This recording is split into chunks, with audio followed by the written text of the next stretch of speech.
अनुराधा और प्रिया का रिश्ता केवल ननंद भाभी का नहीं बल्कि गहरी दोस्ती का भी था। अनुराधा की शादी के थोड़े समय बाद ही प्रिया की भी शादी हो गई। शादी के बाद अनुराधा ने प्रिया के साथ हमेशा अपना भाभी वाला फर्ज निभाया। प्रिया की शादी के बाद ही करवा चौथ का व्रत आ गया। अनुराधा ने अपनी सास शारदा के साथ मिलकर प्रिया के करवा चौथ पर देने के लिए सारी तैयारियां की।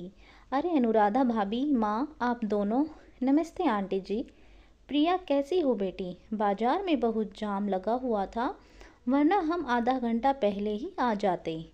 समधन जी, ये करवा चौथ का सारा सामान देख लीजिए, अगर कोई कमी रह गई हो तो माफ़ी चाहेंगे। नहीं नहीं समधन जी, आप तो इतना सामान लेकर आए हैं, आइए बैठिए। इतना सब कुछ लाने की क्या ज़रूरत थी? प्रिया का पहला करवा चौथ है तो खास सामान तो लाना ही था। कमल पंडित जी ने शादी का मुहूर्त नवंबर में निकाला है, अब दिवाली के बाद शादी की तैयारी शुरू कर देना। प्रिया सारी तैयारी तुम्हें करनी है, आखिर तुम्हारे देवर की शादी है। शादी की शॉपिंग भी अच्छी करना, अब दूल्हे की भाभी हो, घर में सबसे अलग होनी चाहिए। हाँ हाँ, वैसे भी हमारे घर में यह आखिरी शादी है, तो प्रिया बहू तुम खूब बढ़िया तरीके से अपनी तैयारी करना। मेरी बेटी कितनी भाग्यशाली है जो उसे आपके जैसे सास ससुर, अनमोल जैसा पति और संदीप जैसा देवर मिला है। आंटी जी, आपको और प्रिया जी को भी शॉपिंग करनी हो तो आप मुझे बता देना। मैंने अपनी शादी की शॉपिंग जहाँ से की थी ना, बहुत ही सही दाम पर कपड़ा लगाते हैं। भाभी लहंगा तो मैं वहीं से लूँगी जिस दुकान से आपने लिया था। आपका ब्राइडल लहंगा बहुत अच्छा था। ठीक है प्रिया, जब चलना हो तो बता देना। और फिर त्योहारों के बाद नवंबर में प्रिया अपने देवर संदीप की शादी की तैयारियों में बिजी हो गई। प्रिया और उसकी सास जब भी शॉपिंग के लिए जाती तो अनुराधा को बुला लेती। अनुराधा उनकी शॉपिंग में बहुत हेल्प करती। कैश में 12,000 कम है, मैं तो अपना कार्ड भी दूसरे पर्स में भूल आई। मेरे फ़ोन से भी पेमेंट नहीं जा रही, पता नहीं मेरे नेट को क्या हुआ। अरे कोई बात नहीं बहू, मैं तो वैसे ही यह साड़ी हल्दी के लिए देख रही थी, और कुछ इतनी दूर बार बार आया नहीं जाएगा। पता नहीं, स्कैनर भी नहीं हो रहा, बार बार पेमेंट फेल आ रहा है। माँ जी, आपकी हल्दी की साड़ी कहीं वापस ना करनी पड़े। नहीं नहीं आंटी जी, वापस क्यों करनी पड़ेगी, मेरे अकाउंट में पैसे हैं, मैं पेमेंट कर देती हूँ। थैंक यू सो मच भाभी। प्रिया की सास उस समय बहुत खुश होती है। उस समय अनुराधा ने प्रिया के दिल में एक अलग जगह बना ली थी। आज अनुराधा की वजह से ही प्रिया के ससुराल में उसका और भी ज़्यादा सम्मान हो रहा था। शादी का दिन आ जाता है। शादी के लिए अनुराधा अपना ब्राइडल लहंगा ही पहनने वाली थी, क्योंकि उसे पता था कि आगे तो उसने कहीं पहनना नहीं है। तो प्रिया के देवर की शादी के बहाने वह एक बार और अपना लहंगा पहन लेगी। अनुराधा का ब्राइडल लहंगा बहुत ही सुंदर था। शादी के समय उसके लहंगे की सबने बहुत तारीफ़ की थी। इस वजह से प्रिया ने भी उसी शॉप से अपने देवर की शादी के लिए लहंगा खरीदा था। हमारी बहू प्रिया शादी में बहुत सुंदर लगने वाली है। अनुराधा ने तुम्हें लहंगा बहुत अच्छा दिलवाया है बहू।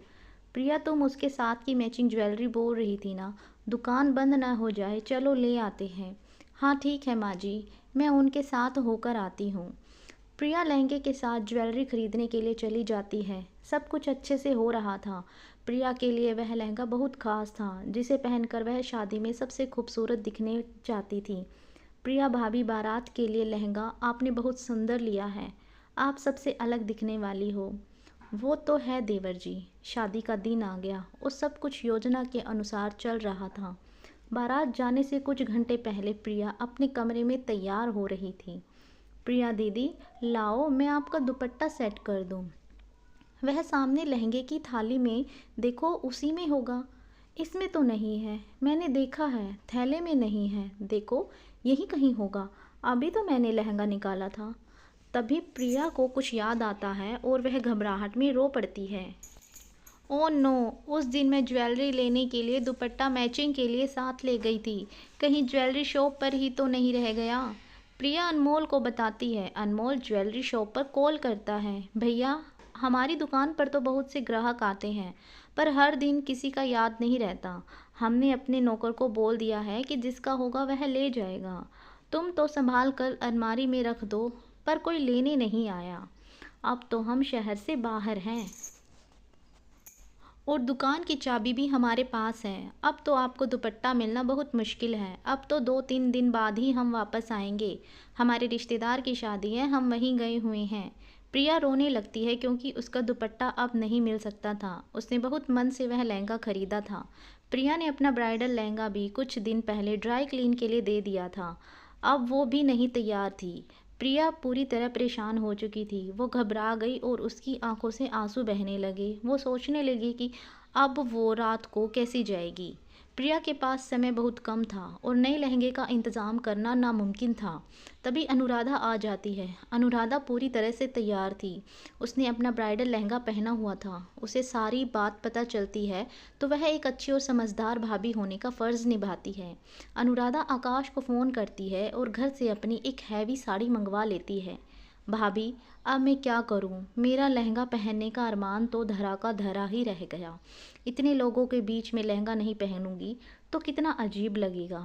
सब कहेंगे कि दूल्हे की बाबी होकर नॉर्मल कपड़ों में है। मेरी शादी का लहंगा होता तो मैं वो ही पहन लेती। मैंने उसे भी ड्राई क्लीनिंग को दे रखा है। बहुत सब मेहमान आने हो गए हैं। गुड़ चढ़ी का टाइम हो रहा है। अभी तैयार होने में कितना टाइम है? तुम्हें संदीप की सुरमा भराई की रस्म भी करनी है। प्रिया, टेंशन मत लो, तुम मेरा लहंगा पहन लो। मैंने आकाश से साड़ी मंगवा ली है। मैं साड़ी पहन लूँगी। वैसे भी वो लहंगा साड़ी है तो लहंगे की तरह ही दिखती है और वो तुम्हारी पसंद की है। तुमने ही तो पसंद की थी ना मेरे लिए, याद है ना? भाभी, हम सब सचमुच बहुत लक्की हैं जो आप हमारे घर में आए। आपकी जगह कोई नहीं ले सकता। आप सबसे बेस्ट हो भाभी, सबसे बेस्ट। प्रिया अपनी भाभी अनुराधा के गले लग जाती है। अनुराधा ने अपना लाल रंग का ब्राइडल लहंगा प्रिया को पहनाया और एक सुंदर साड़ी पहन ली। प्रिया जब लहंगा पहनकर बाहर आई तो सभी उसकी तारीफ करने लगे। प्रिया, अनुराधा भाभी का लहंगा तुम पर बहुत सुंदर लग रहा है। जब से अनुराधा हमारे घर की बहू रानी बनी है तब से हमारे घर में एक नई उमंग आ गई है। अनुराधा, तुम सबकी कितनी फ़िक्र करती हो, यह देखकर मुझे बहुत अच्छा लगता है। जीती रहो बहू, जीती रहो। अनुराधा ने प्रिया को गले लगाया और दोनों की आंखों में सच्चे रिश्ते की मिठास झलक आई। शादी का समारोह बहुत ही धूमधाम से संपन्न हुआ। प्रिया अपनी भाभी के लहंगे में बहुत सुंदर लग रही थी। सब ने प्रिया की बहुत तारीफ़ की। प्रिया का इस बात का सारा श्रेय अपनी प्यारी भाभी अनुराधा को देती है। आपको यह कहानी कैसी लगी कमेंट करके हमें ज़रूर बताएं। अगर आप चैनल पर नए हैं तो प्लीज़ चैनल को लाइक कीजिए, शेयर और सब्सक्राइब ज़रूर कीजिए। Thank you so much guys.